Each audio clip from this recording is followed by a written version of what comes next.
Super Saravana stores.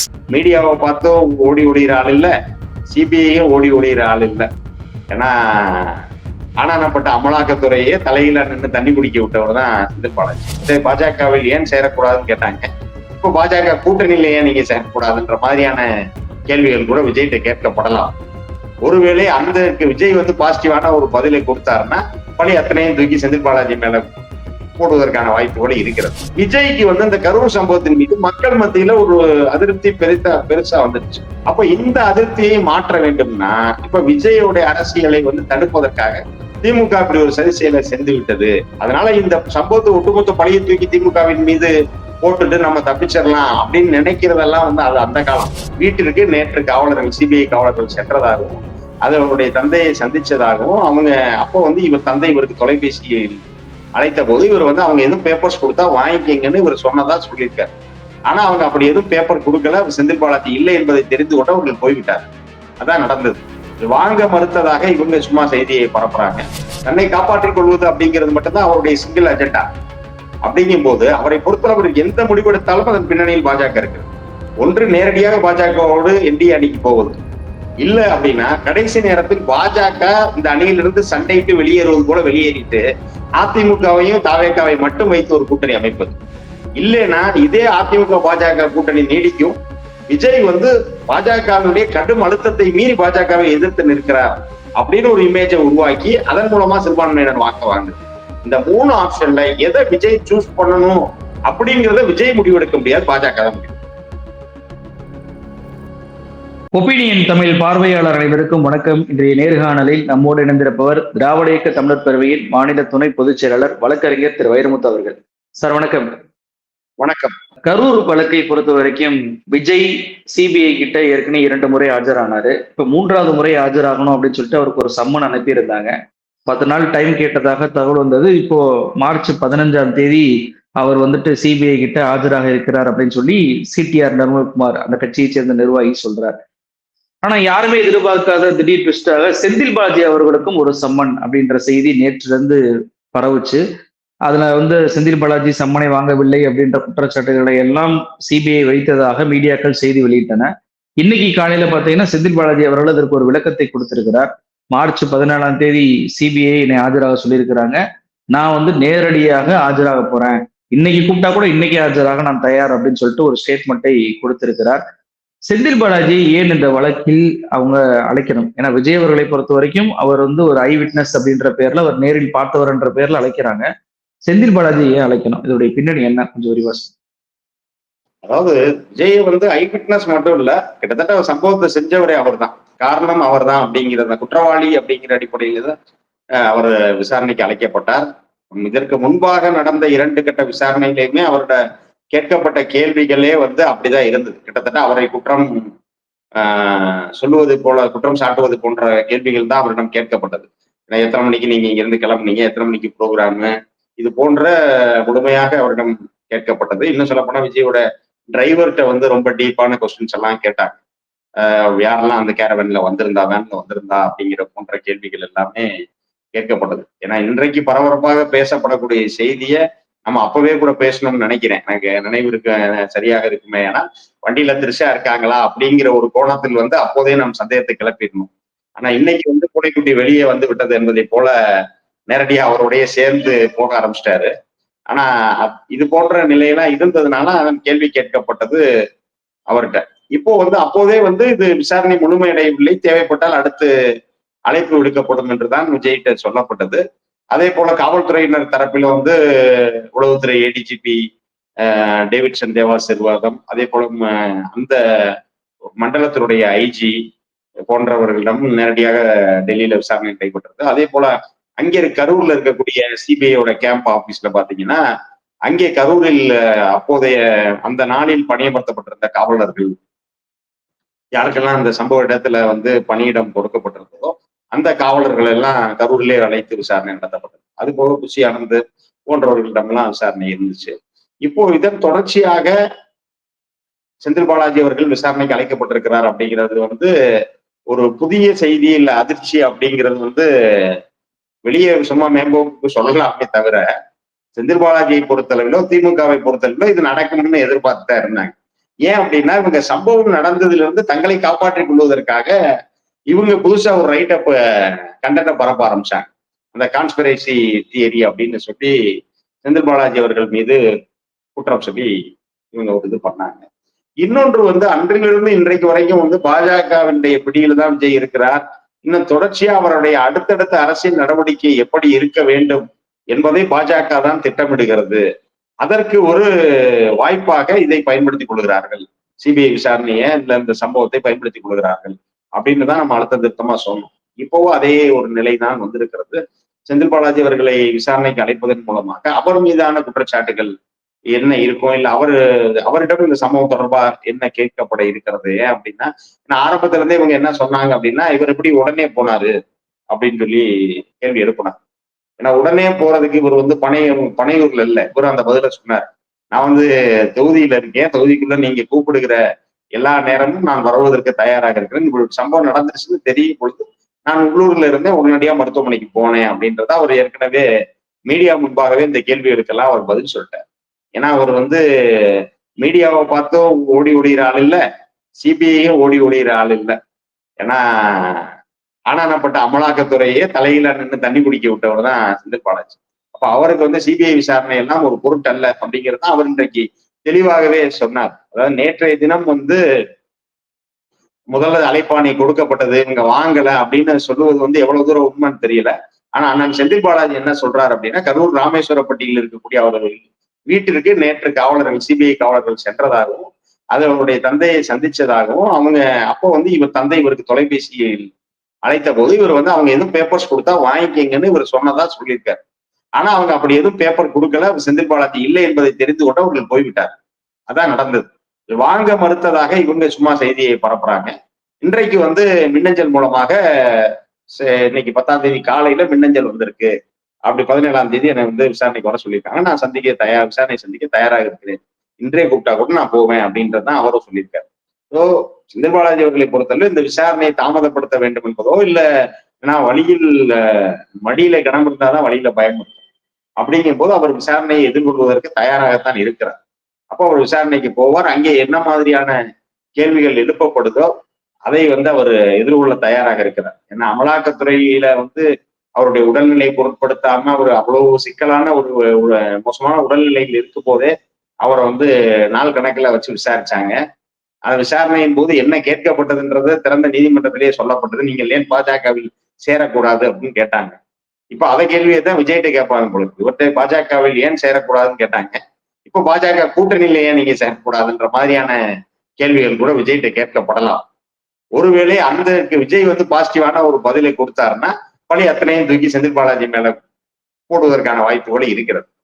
ஆனால் அவரை பொறுத்தளவு எதற்கும் அஞ்சாதவர், என்ன வந்தாலும் சந்திப்பதற்கு திராவிட முன்னேற்ற கழக சட்டத்துறையும் சரி, செந்தில் பாலாஜி அவர்களும் சரி தயாரான ஒரு மனநிலையில் தான் இருக்காங்க. இல்ல, சிபிஐ மீது ஏற்கனவே வந்து பல்வேறு குற்றச்சாட்டுகள் இருக்கு. உச்சநீதிமன்றமே வந்து கேஜ்க்கு பேரட் அப்படின்னு சொல்லி சொன்னாங்க. கெஜ்ரிவால் வழக்கிலேயே சிபிஐ வந்து இப்ப அம்பலப்பட்டு போனதெல்லாம் பார்த்தோம்.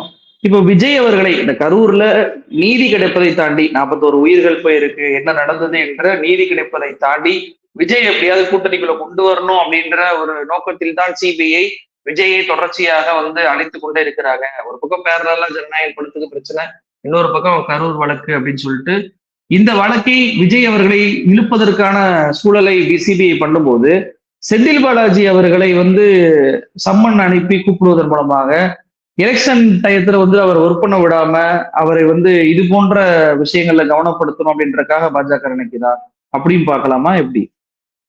இல்ல, இதுல வந்து 2 மாறுபட்ட சிந்தனைகள் இருக்குங்க. ஒண்ணு வந்து இந்த சோதனைகளை எல்லாம் விஜய்க்கு கொடுத்து விஜயை வந்து அலைன்ஸ்குள்ள கொண்டு வர்றது, அது ஒண்ணு.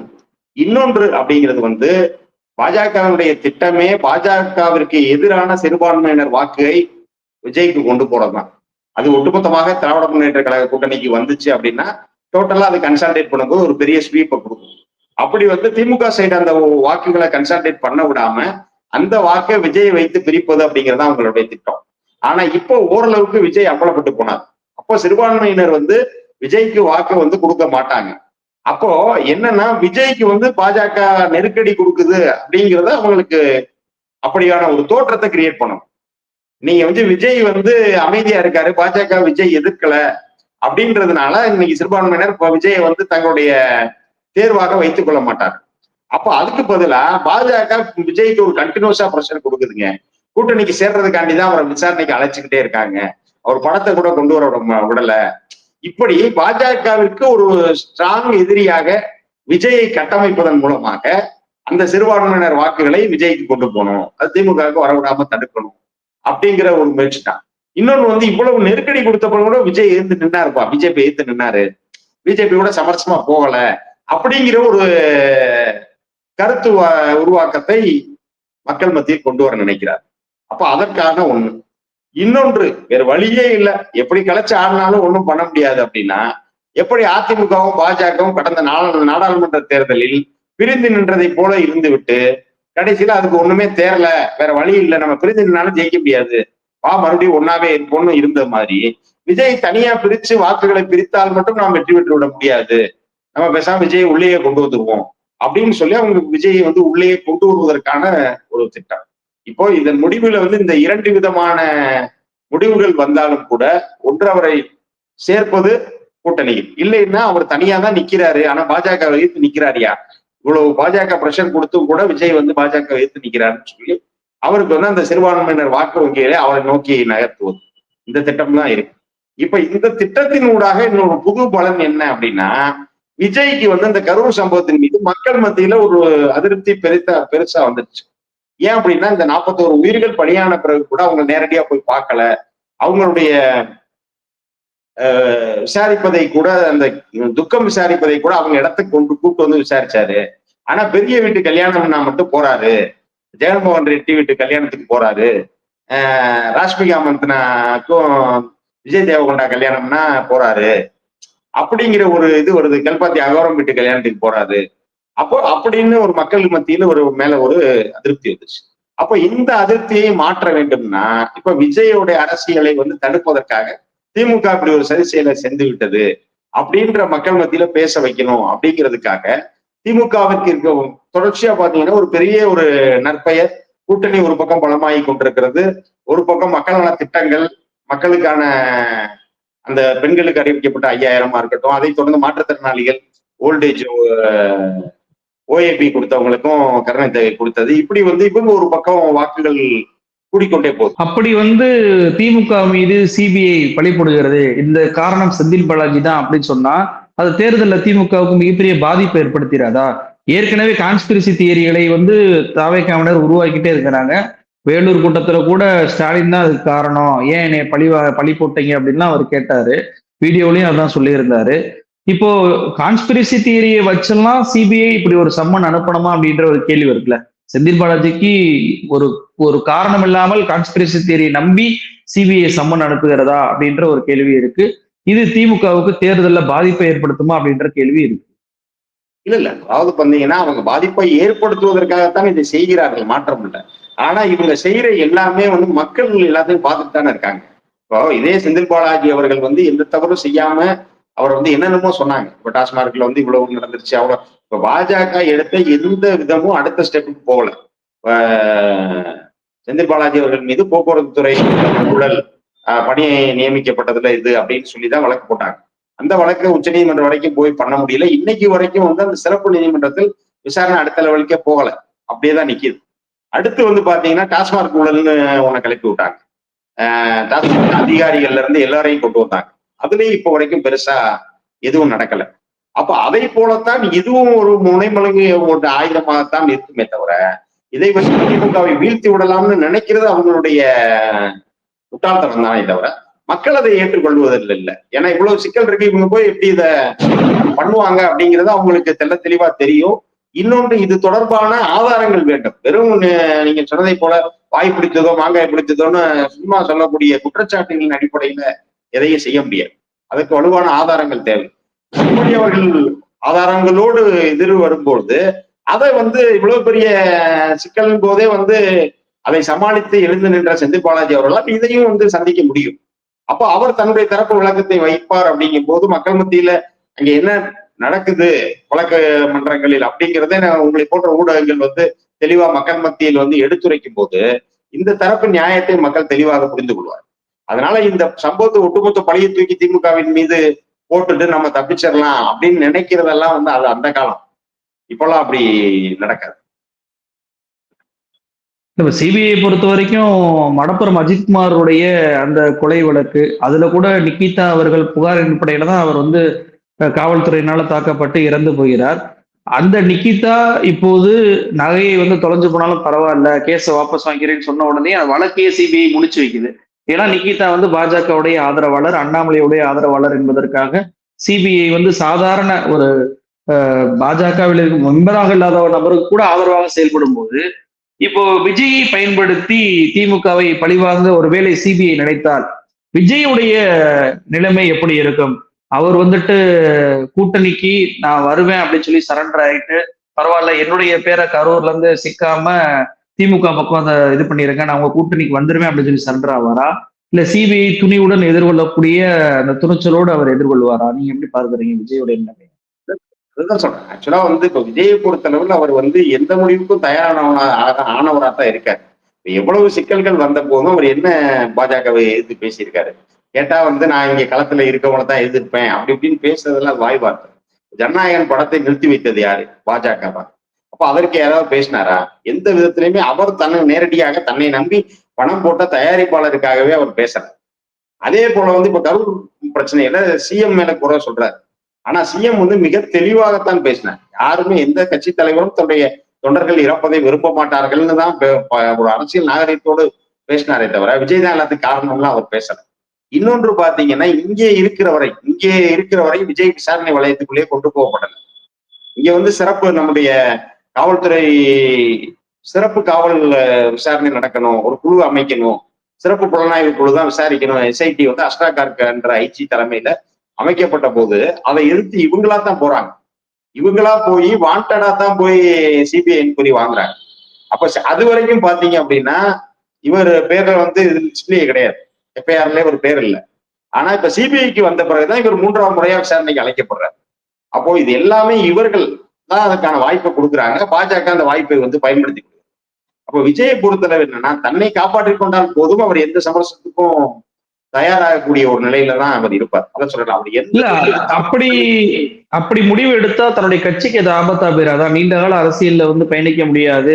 நீங்க சொன்னதை போல சிறுபான்மையினர் மக்களுடைய ஓட்டு என்பது தொடர்ச்சியா கிடைக்காம போயிடும், அவருடைய நம்பிக்கை வந்து கேள்விக்குறியாயிரும். அப்படின்றப்போ தாவேகா என்ற கட்சி பல ஆண்டுகளுக்கு பயணிக்க முடியாத சூழல் ஏற்பட்டு விடாதா? இல்ல கண்டிப்பா அவரை பொறுத்தளவு தன்னை காப்பாற்றிக் கொள்வது அப்படிங்கிறதான மெயின். அதற்கான ஒரு வேலையை தான் அவர் செய்யறாரே தவிர அவர் வேற எந்த மக்கள் அரசியலை முன்னெடுத்திருக்கிறார். கட்சி 2 ஆண்டுகளை தாண்டி 3வது ஆண்டுல பயணிச்சுட்டு இருக்கு. இந்த 3 ஆண்டுகளில் எந்த மக்கள் நல திட்டங்களை சொல்லியிருக்காரு, எந்த மக்கள் பிரச்சனைக்காக அவர் வீதிக்கு வந்திருக்காரு? எதுவும் கிடையாது. தன்னை காப்பாற்றிக் கொள்வது அப்படிங்கிறது மட்டும்தான் அவருடைய சிங்கிள் அஜெண்டா. அப்படிங்கும் போது அவரை பொறுத்தளவு எந்த முடிவெடுத்தாலும் அதன் பின்னணியில் பாஜக இருக்கிறது. ஒன்று நேரடியாக பாஜகவோடு என்டிஏ அணிக்கு போவது, இல்ல அப்படின்னா கடைசி நேரத்தில் பாஜக இந்த அணியிலிருந்து சண்டையிட்டு வெளியேறுவது போல வெளியேறிட்டு அதிமுகவையும் தாவேகாவை மட்டும் வைத்து ஒரு கூட்டணி அமைப்பது. இல்லைன்னா இதே அதிமுக பாஜக கூட்டணி நீடிக்கும். விஜய் வந்து பாஜகவினுடைய கடும் அழுத்தத்தை மீறி பாஜகவை எதிர்த்து நிற்கிறார் அப்படின்னு ஒரு இமேஜை உருவாக்கி அதன் மூலமா சிறுபான்மையினர் வாங்க. இந்த 3 ஆப்ஷன்ல எதை விஜய் சூஸ் பண்ணணும் அப்படிங்கிறத விஜய் முடிவெடுக்க முடியாது, பாஜக தான் முடிவு. சிபிஐ சம்மன் அனுப்பிய போது என்னால் வர முடியாது என்று மறைமுகமாக 10 நாள் டைம் கேட்ட விஜய் ஒரு பக்கம் இருக்கிறார். இன்னொரு பக்கம் ஊடகங்கள் எல்லாம் அவர் வந்து ஏற்றுக்கொள்ளவில்லை அப்படின்னு சொல்லி பரப்பினாலும் கூட துணிச்சலாக சிபிஐ எனக்கு சம்மன் அனுப்பிக்கிறது, நான் ஆஜராவேன் அப்படின்னு சொல்லி செந்தில் பாலாஜி அவர்கள் சொல்லியிருக்கிறார். எவ்வளவோ கான்ஸ்பிரசி தியரிகளை உருவாக்கினாலும் அதை சிபிஐ அதை பயன்படுத்த நினைத்தாலும் கூட மக்கள் மன்றத்தில் அதை எடுபடாது அப்படின்றத மிக தெளிவாக நம்ம நேர்களுக்கு எடுத்துக்கொண்டீங்க. நிகழ்ச்சி கலந்தமைக்கு ரொம்ப நன்றி. வாய்ப்புக்கு நன்றி, வணக்கம்.